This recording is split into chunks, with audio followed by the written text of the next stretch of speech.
Robin, as usual, it's good to see you, looking sharp. Thank you very much, sir. You've been traveling recently? No, not at all. Not at all. No? Okay, good. Mm-hmm. Good. I think where we left off, last time we had done a fair amount of history and brought things sort of up to date in terms of post-slavery. We didn't really get into contemporary issues, but I want to backtrack, shall we say, and deal with African religion, and perhaps we should even say African spirituality, because maybe we can discuss the difference between spirituality and religion, because religion has so much of a cultural overlay in terms of spirituality. But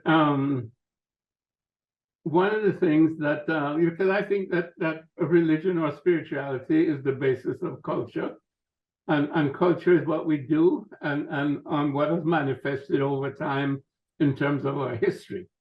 So we've done some history. I think we have to go back to the religion or spirituality, then come back and see how that manifested culture, and then come up to the current period, because I think that's where we need to be in terms of talking about where we are, in terms of talking about reparations, the destruction that has been done, and perhaps even talking about the new paradigm, which from my thinking has to be the African paradigm, because that's our original civilization that understood who we were as people and understood our relationship to our environment. And that's laid out, and certainly, as you know, pyramid texts and so on, going back to 4000 BC or thereabouts.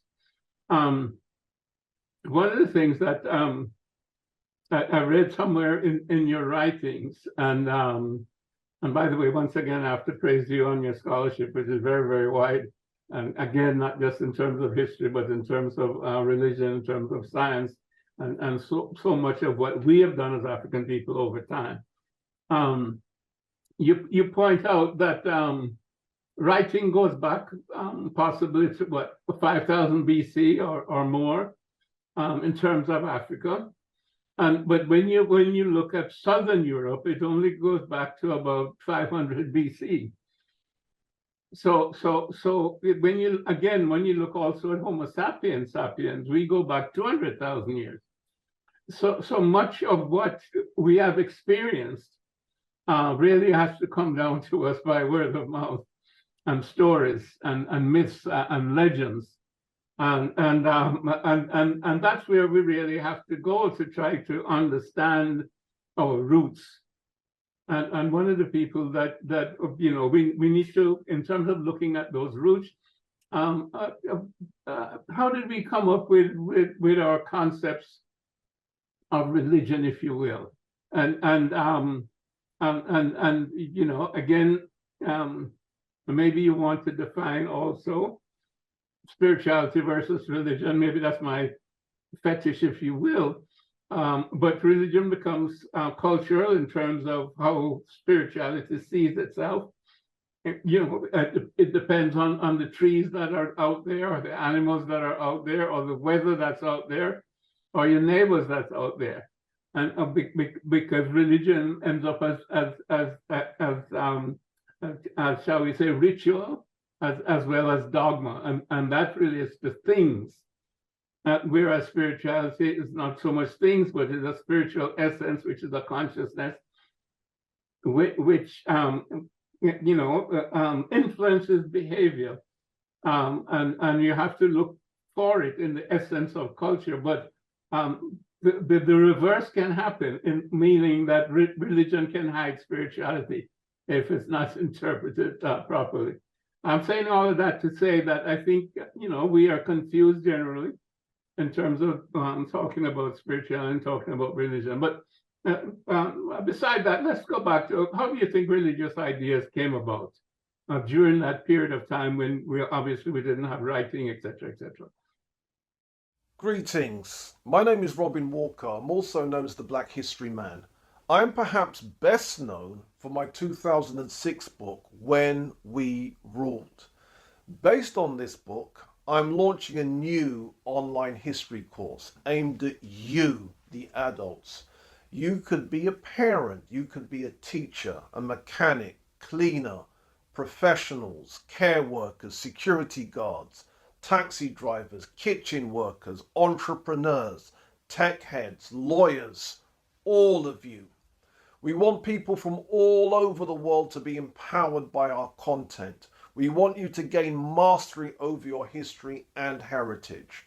And you can do this by subscribing to our course. Click on the link to get this powerful, life-changing material.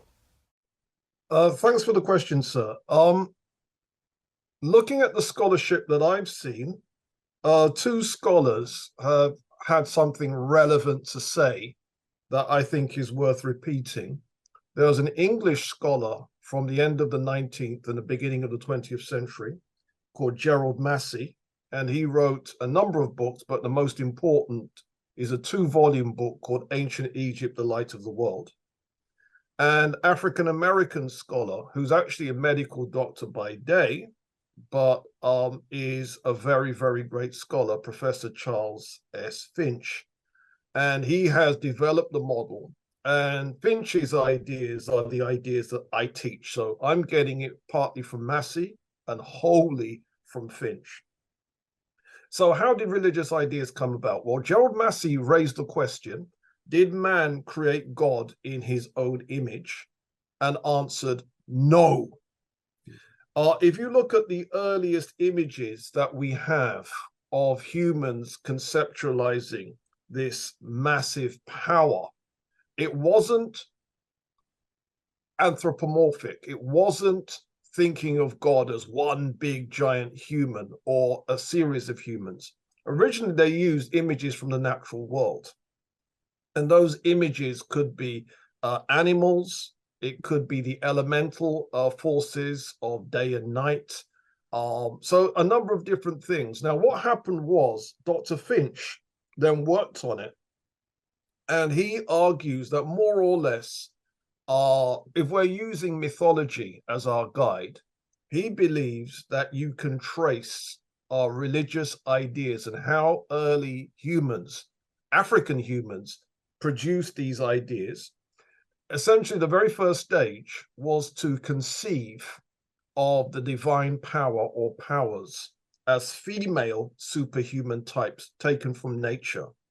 And among these types would be the pregnant hippopotamus, representing Great Mother Earth, and the idea of a hippo being large and impressive, representing Earth and sustaining life. And why pregnant? Because about to give birth. Now, it doesn't mean that early Africans worshipped hippos. What it shows is the idea that why that symbol would be used is that it's a powerful symbol. Later images would come from things like trees. The trees, the branches representing protection, and the food representing sustenance. And the idea of a tree and what it represents. Again, it doesn't mean that early Africans worship trees. It means they are used as powerful symbols. And then you've got certain deities that were then associated with the tree. You've got the ancient Sudanese and ancient Egyptian goddess, Hathor, who is associated with the sycamore tree. And what's really interesting is that the sycamore tree didn't even originate in Egypt. It originated in Central Africa and was brought to Egypt, and showing that the ancestors of the ancient Egyptians used to live in Central Africa before they replanted the sycamore tree and moved it further and further north into Egypt. Then you've got, for example, the Igbo goddess Idemili, who's associated with the Ogilisi tree. Then you've got the second stage, according to Finch, where humans use the elemental powers of day and night, sun and moon, as images to represent the divine. And you would have the moon being associated with women, because a female menstrual cycle is approximately the same length as a lunar cycle. So you've got the goddess Hathor associated with the moon. Later deities like Aset, some people use the more Greek version of the name Isis being associated with the moon. And by the way, Hathor, the African deity of Sudan and Egypt, by the time the Greeks came on the scene, they changed her name to Aphrodite. It's the same deity, all right? All right, then you've got the next development where humans started to conceive of God as a human. And this is where we start getting deified women. And these deified women would be women that contributed greatly to society and were then deified under certain names. So, for example, the goddess Neith is the goddess of weaving and warfare using bow and arrow. And so we can therefore presume that in the dim and distant past, some woman in early Africa got deified under that name, Neith. And then at a much later date, she then becomes Athena. So the next stage after that, then after deified women, is then this whole idea of totemism and taboo. And the idea of totemism is an early idea that Africans had, that your clanic identity is based on which animal or plant totem mythology says you descended from. You know, like today we have surnames. Yours is Garvey, mine is Walker. Before that concept existed, it would be your clanic identity taken from a plant or animal totem. And eventually a mythology starts to develop around that animal, around that plant, and the mythology then says, you can't consume that because that's sacred to your community. But it doesn't mean that a rival community cannot consume that, and therefore you trade what you have with them, and they trade with what they have with you. And this is then economics. And then on the back of economics, we then get the birth of civilization. And the very first civilization was in ancient Nubia, called the Kingdom of Tarseti. And this is now the very first country on the planet Earth that has now moved to civilization. A few hundred years later, we get the second country moving to civilization, the civilization of Kemet, ancient Egypt. 1,000 or so years after that, we then get the third civilization, which is Sumer. On a modern map is where Iraq is today. And despite being in the Middle East, that used to be a black civilization. Then we get the fourth civilization, Elam, which is where Iran is today. But what all these civilizations have in common is that they have male and female deities, and it represents the idea of divine balance, if you like, between male and female power.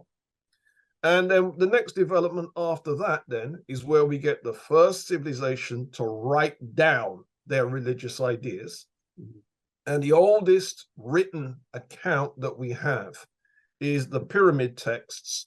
And the pyramid texts are inside the pyramid of Pharaoh Unas, who was an Egyptian pharaoh of the 5th ruling dynasty. And that is the beginnings of scripture. As a thank you for visiting our website, we are giving you a free copy of our exclusive 100 Black History Facts, which is in fact a taster of our course content. Make sure you leave your email address and we will send it right to you.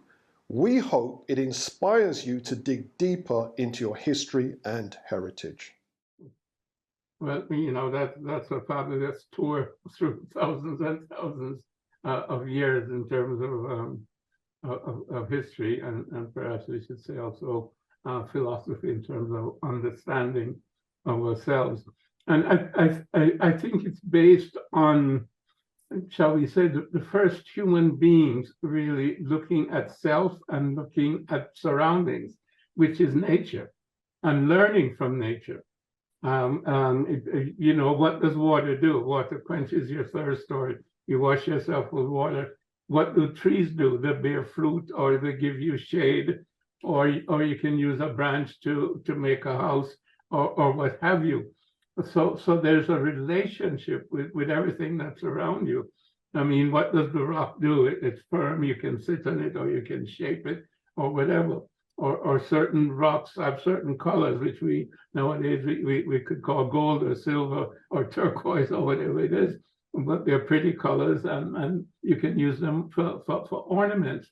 But there's this understanding, I think, behind all of it, that it's one creation, and there's this manifestation by the one creation, or the creator, if you will, of all of this multiplicity of entities which function in certain ways.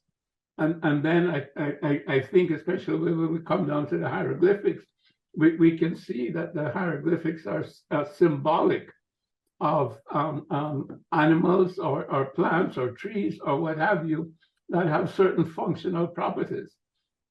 Like the lion might represent the functional property of courage or bravery. Go ahead, I'm sorry. Yeah, no, let me just throw in one thing. I know it sounds obvious, but it's not. Ancient Egyptian writings, it's only when they're carved that they're called hieroglyphics.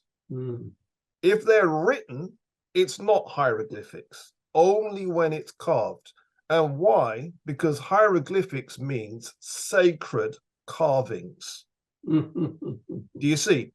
Right. So when you break down sacred writings, I didn't know it was sacred carvings. Sacred carvings. So if you write it, it's not called hieroglyphics. It's called hieratic. Ah, okay. Yeah. So if it's written, if you take out a pen and you write that stuff, it's not. They're not carvings. They're writings. So that becomes hieratic.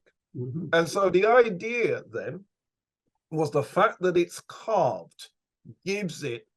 The ancient Egyptian term for it is medu necha. So you've got this idea of it being God's word, and this idea of it being carved gives it a permanence because it's now outside of time, because it's going to be around forever. And so just by calling it hieroglyphics, so hieroglyphics is what the Europeans called it, the Greeks called it that, but they got the concept right. It's sacred carvings, not sacred writings. That's interesting. I think that also probably shows a certain evolution in terms of thinking, that their philosophy had reached a stage where they understood that their own thinking and understanding of the universe and themselves had reached a consistency of understanding that transcended time. And as you say, and therefore it could be carved into a stone that may represent eternity. Yeah. Like when what's his name found the Memphite theology, carved in the Shabaka stone. Yeah. That was also, I think, an example, of that. But I think what's important is the symbolism that all of this early understanding of nature represented when there was an attempt to communicate either with each other or for posterity in terms of any type of writing. And that clearly comes down to Kemet or the civilization that preceded Kemet, as you mentioned. In that you see a representative of let's say the soul of man as a bow bird, a bird, or you see Tat or Tehuti with an animal ahead of the ibis, and what the ibis then represents in terms of a function in nature, the precision with which the ibis would pick food out of the water, etc.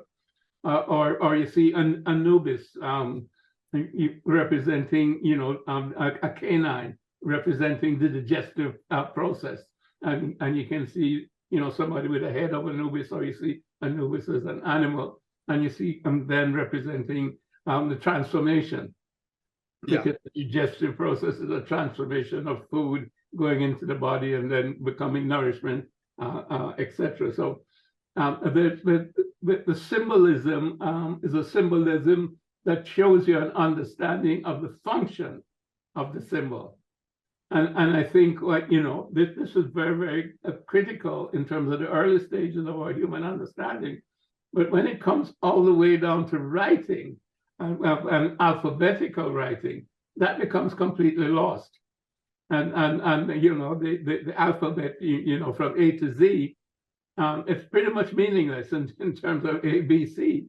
And then you put it together and create words, and then the words themselves have to be defined.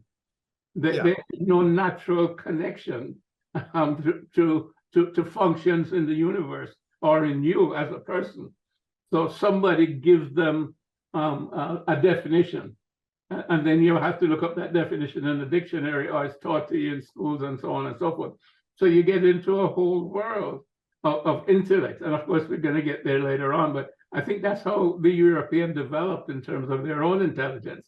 They came to it through an alphabet and a language that was describing things that had been experienced for thousands of years before by Africans and the other civilizations that you mentioned, such as Elam, and Sumer. Yeah. And of course, then Mohenjo-Daro and other places there in the Middle East, going on to India.